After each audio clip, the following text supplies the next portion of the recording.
So welcome everybody. I have to say, first of all, I am totally casing this card. It is not my creation. It is not my background technique. I have cased this card from Wendy Cranford, who cased it from Christine Werner. So, and I do believe that there might be a few other tutorials out there on the internet. And I'm usually really bad if I see something that I like and think, oh, I'm going to try that later on. I never get around to trying it. So I really liked this background. So I thought, no, that's it. I'm going to play with it. I didn't have all of the materials that Wendy had. So I sort of altered a few little things along the way. But this is the background technique, and the card is totally cased as well. I loved it so much, and so with the spinner card, I'll get that happening. So that's really cool. And I've got I'll tell you my little tip about the spinner card. If you're in Australia, I know that the pennies must be a little bit smaller because we actually use 5-cent. I use 5-cent pieces in there, but you would be able to see the 5-cent piece behind the star. So I just cut out a little circle and pop that behind the star, and then that way you can't see the 5-cent pieces that I've used in there. I think you can see them. So that's a really cool set. So let's get on with our background technique. The first time I tried it, it didn't work out. I'll show you what happened and tell you what not to do. That was it. I didn't put the splatters on it yet, but I just went way too heavy with my dark color. So I'll show you how to avoid that. I discovered along the way the mistakes. So what you'll need is a piece of watercolor paper and an aqua painter, and I will be using just a flat brush paintbrush later on too. That's just for my Whisper White so that I don't get my aqua painter all mucky. The colours that I'll be using, I've taken them from Wendy's page, and they were the Emerald Envy. Just pop that out of the way. So Emerald Envy, Rich Razzleberry, Melon Mambo, and Tempting Turquoise. And then over the top, Wendy used a black water-based ink, but I do not have one of them, so I've got out my Night of Navy to be really nice and dark. You could probably even get away with using one of the really dark greens, but I haven't tried that yet, so there's another thing to try. Okay, this might end up being a little bit of a long video, so apologies for that. I was going to start getting it all organised and half made, but I thought we'll just see how we go. So it is actually reasonably quick. I will speed it up my drying time, so with my heat tool, just to speed it up a little bit. So just making a watery mess there, and we're just going to scribble down some colour. And it does look pretty bizarre to start with. So just chucking down some colour. Doesn't really matter whereabouts. You want it reasonably deep in colour. I actually like the green coming through, so I'm just going to pop a little bit more on there than my first couple of goes. Okay, and you can see that's quite mucky, my aqua painter, so just give that a clean between each colour so you don't dirty up your ink pads. Okay, so that's the Emerald Envy. Next I'll move on to, oh, I'm matching today, look at that. Next I'll move on to Rich Razzleberry. Hello if you're joining live. It's Thursday today, and it must be getting close to 10:30 my time, so that's the time if you're watching live. If you're watching it at another time, then you're probably watching the replay. But you can still jump in and say g'day. Okay, so Rich Razzleberry next. And I want to try and not have ink everywhere for starters.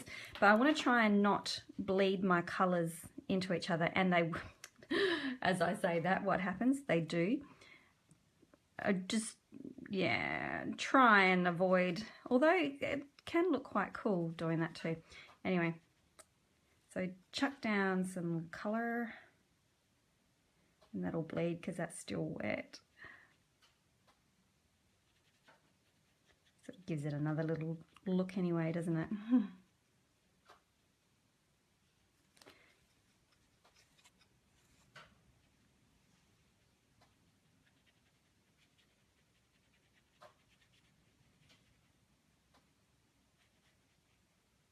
Okay. And then we've got room for some Melon Mambo next.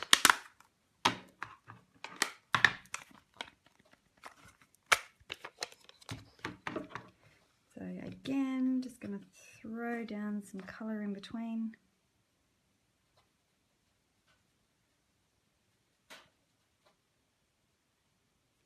And we've got one watercolour to come in after that, so just make sure you've got enough room for all 4 colours to go down.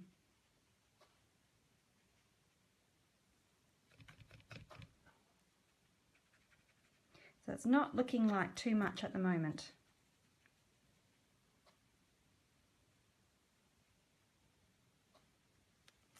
Okay, and then the blue will finish it off quite nicely. So just try and get all that ink out. Okay, and you'll notice that I'm squeezing the ink pads between each one just so that I'm transferring that colour to the lid. Okay, and the blue looks really cool.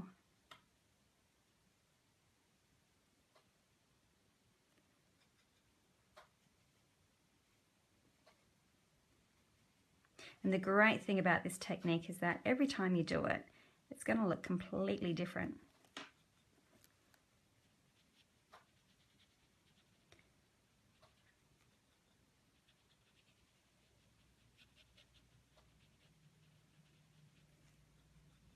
Okay, just swing that around, get my last one. And I find when I put the blue, this Tempting Turquoise ink seems to react a little bit differently with the other inks as well. I'm not really sure why. It's just, you can see that it's sort of, and with the paper it sort of doesn't go down as well. So I'm just going to pop a little bit more on that and make that a little bit more intense, especially in that middle section there. So I want it nice and bright.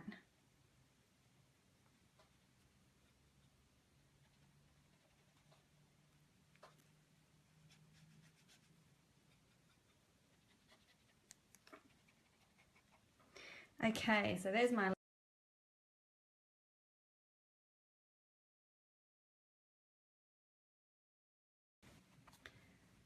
Okay, I hope we're still in there. I just got interrupted with a phone call, so I'm just going to decline that and get back to them later on.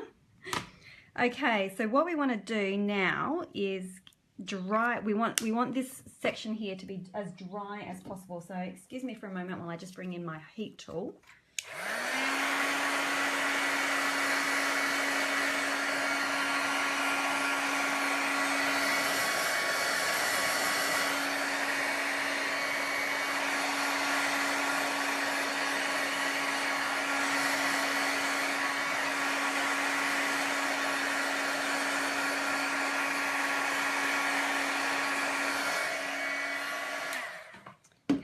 So we want that fairly dry because we're actually going to put another layer of colour straight over the top of that, which is going to turn it into our galaxy background. And if that is too wet, then you're going to have a lot of bleeding into each other, which we definitely don't want. Okay, so in the one that Wendy did, she used she didn't use a Stampin' Up product. I think she used a different water-based black ink that she had, but because I don't have any of that, I'm going to be using Night of Navy. So I've given that, excuse me, a squeeze, but I'm also just going to put a re-inker drop in there just to give me a little bit more ink, because we want a fair amount and we want this quite, to start off with, we want this quite a watery mess there going on. You can see that's really dark and deep. Now, the first time I tried this, I just sort of painted it on, and that is definitely not the way to go about this. So I have learnt to sort of just pounce that colour in between and all over the top, like where your colours blend.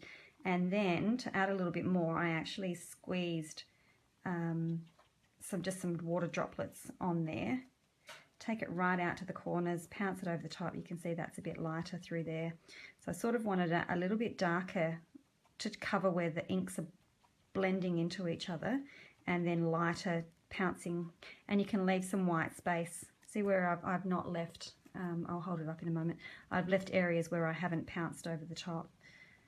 So that is what you want to do, go around. I sort of like to try and make sure the edges are quite covered though.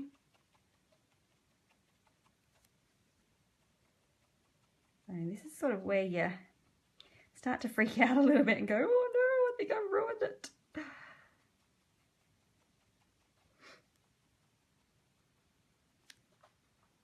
So all around, all over the top, add a few other drips of water to just get that spreading as well, get a little bit of interest and bleeding and running.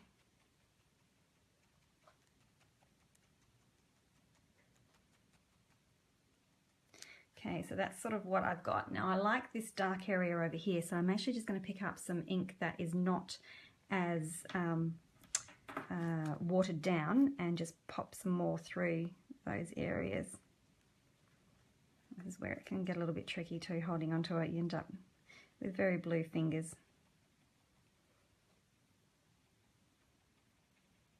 Okay, so you just pop down as much or as little as you want. I just want it quite deep through there, around the edges.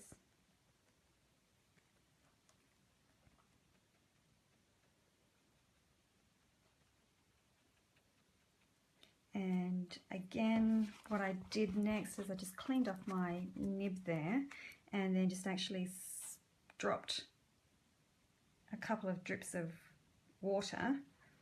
And you see how that's running now? And that sort of will give you a different look again. So try and bleed it all into each other. Okay, I think I'm done with that. Okay, so if you've got the time to allow that to dry naturally, do that, but I'm going to just hit this with the heat tool again, so turn your volume down if you need to.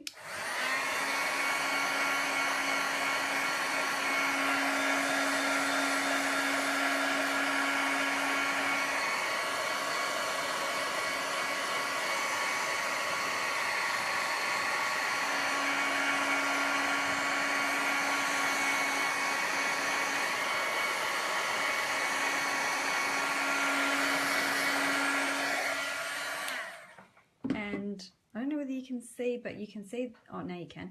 I've got areas where I haven't touched. What I'm going to do is just come over and just go over the top of them just to sort of settle them down a little bit.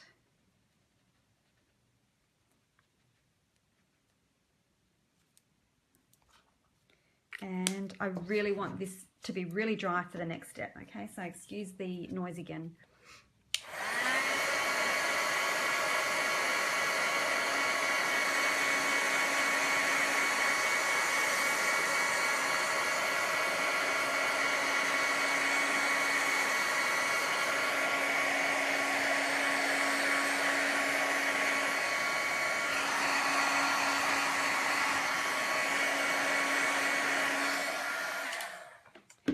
Okay, if you've got time to allow that to really dry, then do that. I don't, so my white spots may look a little bit different. Okay, so the next thing to do, still doesn't really look like very much, does it? I think it's because it's still in its fairly wet stage. So I've just grabbed some re-inker of the white and just going to pop that into my lid there. And I haven't got my water, my little palette of water, so I'm just going to drop some water into that. Ah, hey guys.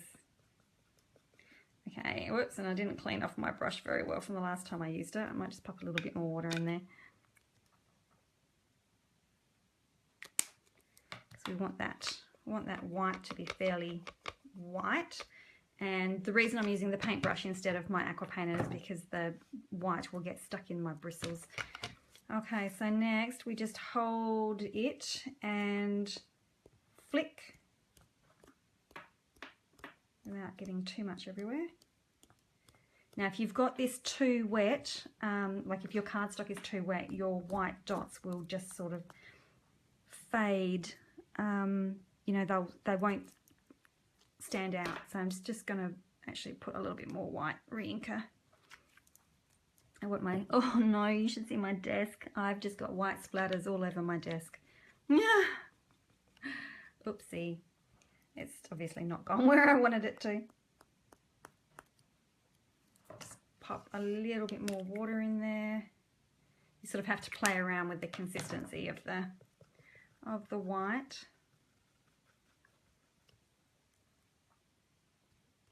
There we go.